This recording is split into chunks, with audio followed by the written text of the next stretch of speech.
Good afternoon everyone. आज मैं next topic लेके आया हूँ और आज जो टॉपिक है वो कर्नाटक संगीत पद्धति से संबंधित है। जो वेंकट मुखी जी के जो 72 मेल है उनसे संबंधित हमारा ये टॉपिक आज का रहेगा।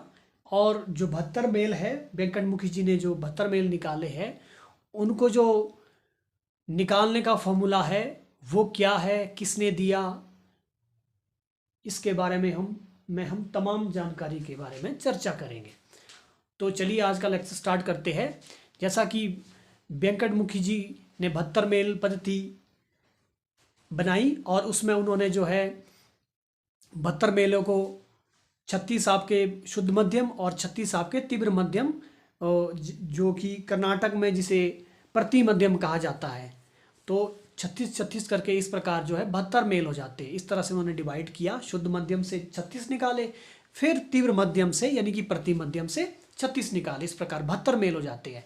लेकिन अब इन वर्णों को किसी न किसी तरीके से निकालना था, तो इसके लिए कर्नाटक संगीत पद्धति के गिरिमा राव जी उन्होंने जो है कटपयादि संख्या इजाद की, यानी कि उसका उन्होंने इस फॉर्मूले के अंतर्गत उन्होंने इसको स्थापित कर दिया। तो अब हम बात करते हैं कि कटपयादि संख्या है क्या। अब जो कटपयादि संख्या है इसमें गिरिमा राव जी ने जो है 4 वर्णों में इसको स्थापित किया। क ट प य, यानी क ख ग घ अंग, च छ ज झ य। फिर आपका दूसरे स्टेटमेंट में आता आपका ट ठ ड ढ ण, त थ द ध न, प फ ब ब म। तीसरे स्टेटमेंट में ये य र ल व श और पेटकटा श स ह। तो जैसा कि आप देख पा रहे हैं कि इसमें वर्णों की जो संख्या है वो जो पहली लाइन में देखिए जो 10 वर्ण है और दूसरी लाइन में भी 10 वर्ण है, लेकिन तीसरी लाइन में 5 वर्ण है और चौथी लाइन में आपके 8 वर्ण है। इसको आपने इस प्रकार से ही लिखना है, इसी क्रमबद्धता से लिखना है इसको। अगर हम इसके जैसे मान लो क ख ग घ अंग, फिर च छ ज ज य वाला जो 5 वाला स्टेटमेंट है उसको उसके नीचे लिखेंगे तो फिर गड़बड़ हो जाएगा, फिर हमारा जो है आंसर सही वो नहीं आएगा। हमें इस क्रमबद्धता में ही इसको लिखना है और फिर इससे जो है हमारा जो नियम लगेगा उसमें हम उसको कैसे अप्लाई करेंगे इसके बारे में मैं अभी आपको बताऊंगा। तो ये तो रहा इस प्रकार से जो है। और इसमें जो वर्णों की संख्या है, अब देखिए यूजीसी नेट में प्रश्न कैसे आ सकता है या किसी भी परीक्षा में संगीत की कैसे प्रश्न बन सकता है कि 72 मेल पद्धति को निकालने के लिए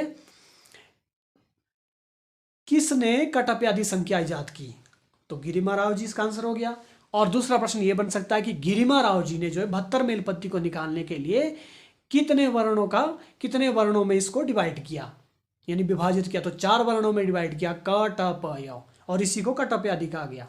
अब तीसरा प्रश्न ये बन सकता है कि गिरिमा राव जी ने जो है कितने वर्ण, जो 72 मेल पद्धति को निकालने के लिए जो वर्ण लिखे गए वो टोटल कितने हैं। अब अगर आप इसका टोटल करेंगे तो टोटल जो है आपका कितना आएगा, देखिए 10, ये हो गया आपका 20 और 18 5 कितना होगा 23 आपका, ठीक है। 20 28 और आपका 5 आपका 30, यानी 33 वर्ण हो गए। तो अब आप 33 वर्ण यहां पर देख रहे हैं, लेकिन टोटल तो इसमें 33 वर्ण आए, लेकिन गिरिमा राव जी ने इसका जो काउंटिंग की है वो 31 की काउंटिंग की है। अब 31 की काउंटिंग कैसे की, उन्होंने जो अंतिम का वर्ण है, जीरो का जो वर्ण आप देख रहे हैं, 1 2 3 4 5 6 7 8 9 तक उन्होंने संख्या मानी, और यो आप जो लास्ट में देख रहे हैं यो और न, उसको उन्होंने काउंट नहीं किया। इस प्रकार उन्होंने जो है 31 वर्णों की संख्या मानी। टोटल तो आपका 33 आता है, लेकिन उन्होंने 31 वर्णों की संख्या मानी। ये ध्यान में रखने वाली बात है। और आप देख रहे हैं इसका नियम क्या, इसे 0 से लेकर 9 तक जो है लिखा गया इसकी संख्या, और इसमें भी लिखा गया है कुल जो है संख्या 31 है वर्णों की, और यह वर्णों को उन्होंने नहीं लिया, यानी उसको काउंट नहीं किया उन्होंने। तो अब चलते हैं कि इसको निकालने का क्या सिस्टम है, हम इसको कैसे निकाल सकते हैं। तो जैसा कि 72 मेल पद्धति का जो आप एक चार्ट देखेंगे, ग्राफ देखेंगे, उसमें आप देखेंगे कि उसमें एक चक्र बना हुआ है। आप अगर संगीत विशारद की पुस्तक को ध्यान से देखते हैं तो उसमें भी एक चक्र बना हुआ है। उसमें जो 72 मेल लिखे गए हैं वो उनके क्रमांक संख्या निर्धारित की गई है कि कौन से नंबर पर कौन सा मेल होगा, 5वें पर कौन सा होगा, 15वें पर कौन सा होगा, 7वें पर कौन सा होगा, यानी 72 तक ये संख्या लिखी है। तो इसमें कौन सा मेल कहां पर होगा। तो अब समस्या ये हुई कि इतने को याद तो नहीं कर सकते, इसके लिए जो है कुछ ना कुछ क्या है, एक टेक्निक्स अपनाई जाए, कुछ फॉर्मूला बनाया जाए। तो उसके बारे में हम जो है अभी चर्चा करेंगे। तो जैसा कि उदाहरण के लिए हम एक कर्नाटक संगीत का मेल लेते हैं, जैसे कि धीर शंकराभरणम, जिसको कि हिंदुस्तानी संगीत में बिलावल कहा जाता है। बिलावल को कर्नाटक संगीत में धीर शंकराभरणम कहा जाता है। तो धीर शंकराभरणम को हम किस प्रकार से निकालें, ये किस प्रकार से पता चलेगा कि जो हमारा 72 मेल पद्धति का जो चक्र है हमारा बना हुआ, इस प्रकार का जो चक्र बना हुआ है, इस प्रकार से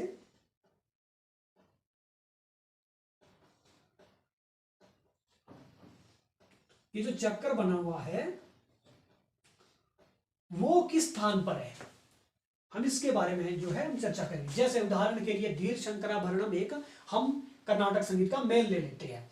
तो हमने यहां पर देखना है कि ध कहां पर है हमारा, ध हमारा है 9 पर, तो ध हो गया हमारा 9 पर, ठीक है। अब दूसरा वर्ण कौन सा है धीर शंकराभरण में, र है, ध और र, तो र हमारा क्या है, दूसरे नंबर पर है, यानी र हमारा जो है दूसरे नंबर पर है। तो अब हमारे पास संख्या यहां पर 92 आ गई। अब समस्या ये होगी कि संख्या तो 92 आ गई, लेकिन मेल तो 72 है, मेल तो 72 है, तो 92 कैसे हो सकता है, 92 तो इसमें नहीं निकलेगा। तो गिरिमा राव जी ने उन्होंने क्या किया, उन्होंने जो है इसको क्रॉस मल्टीपल सप्लाई कर दिया, ठीक है। क्रॉस मल्टीपल सप्लाई का मतलब है कि 2 आपका इधर लाया और 9 इधर को लाया, यानी कि 2 इधर को 9 इधर को, तो हमारे पास संख्या आ गई 29। अब अगर आप चक्कर में देखेंगे तो धीर शंकराभरणम जो है वो 29 नंबर पर जो है स्थापित है, यानी कि 29 नंबर संख्या पर वो वहां पर स्थापित किया गया है। तो इस प्रकार से इसको निकालने का जो सिस्टम है वो इस तरह से है। आई होप आपको ये समझ आ गया होगा। अब एक एग्जांपल हम और ले लेते हैं, इसमें हमें मात्राओं को ऐड नहीं करना है, ठीक है। जैसे मान लो धी है, तो धी में ई की मात्रा भी लगी है, इसका सिर्फ हमने खाली वर्णों को लेना है, जैसे ध और र मैंने लिया। अब जैसे लेते हैं हम उदाहरण के लिए माया मालव गौड़ ले लेते हैं, तो माया मालव गौड़ का हमने पूरा वर्ण नहीं लेना है, सिर्फ उसके हमने आरंभ के 2 वर्ण लेने हैं, जैसे कि मां और य, ठीक है, मां य। अब हमने देखना है माया मालव गौड़ में इसमें क्रमांक संख्या में क्या है, 1 2 3 4 5, तो मां है आपका 5 नंबर पर। अब य हमारा देखिए अंतिम लाइन में पहले नंबर पर ही है। तो अब यहां पर देखिए हमारे पास जो संख्या आई हमारे पास वो आई 51। अब 51 इसमें आपने ऐसा नहीं करना है कि 51 तो मेल में है, 72 मेल तक, तो 51 उसमें आ जाएगा उस क्रमांक संख्या में, नहीं। इसको निकालने का सिस्टम यही है कि क्रॉस मल्टीपल सप्लाई आपको करना पड़ेगा, ठीक है। अब आपका 1 इधर लाइए, 5 इधर लाइए, और हमारे पास संख्या हो गई 15। अब आप जो चक्र बना है उसमें चेक करिए कि जो हमारा माया मालव गौड़ है वो किस नंबर पर है। तो आप देखेंगे कि 15वें नंबर पर हमारा जो 15 नंबर पर हमारा माया मालव गौड़ है। तो इस प्रकार से इसको निकालने का एक सिस्टम है। और भी आप उदाहरण ले सकते हैं, जैसे आप काफी को क्या कहते हैं कर्नाटक संगीत में, और आपका खमाज को क्या कहते हैं। तो इस प्रकार से आप वर्णों का जो है उसमें आप सभी उसमें क्या कर सकते हैं, अभ्यास कर सकते हैं। आई होप आपको ये समझ आ गया होगा, और अगर कुछ भी समझ नहीं आता तो कृपया कमेंट बॉक्स में कमेंट जरूर करें। यहाँ पर कोई त्रुटि होती है तो उसके बारे में भी आप जरूर जो है अवगत करें, ताकि हम उसे जो है सुधार सके ठीक से। और आप चैनल को जरूर सब्सक्राइब करें, शेयर करें, लाइक करें, अपने सभी फ्रेंड्स को शेयर करें, ताकि जो है, क्योंकि बहुत सारे ऐसे टॉपिक मैं यहाँ पर लेके आने वाला हूँ जो ज़्यादातर विद्यार्थियों को जिसके बारे में नॉलेज नहीं है, ताकि उन सबको भी नॉलेज हो जाए और सबकी नॉलेज जो है बढ़ती रहे। और जो विद्यार्थी पहले से इन टॉपिक के बारे में जानते हैं, जो भी मैं यहाँ पर कराता हूँ, तो वो 20 को जरूर देखें ताकि उनका रिवीजन भी हो जाए, और यहाँ पर कोई अगर त्रुटि होती है तो जरूर आप जो है मुझे उसके बारे में बताएं। Thank you so much. I hope आपको ये लेक्चर समझ आया होगा।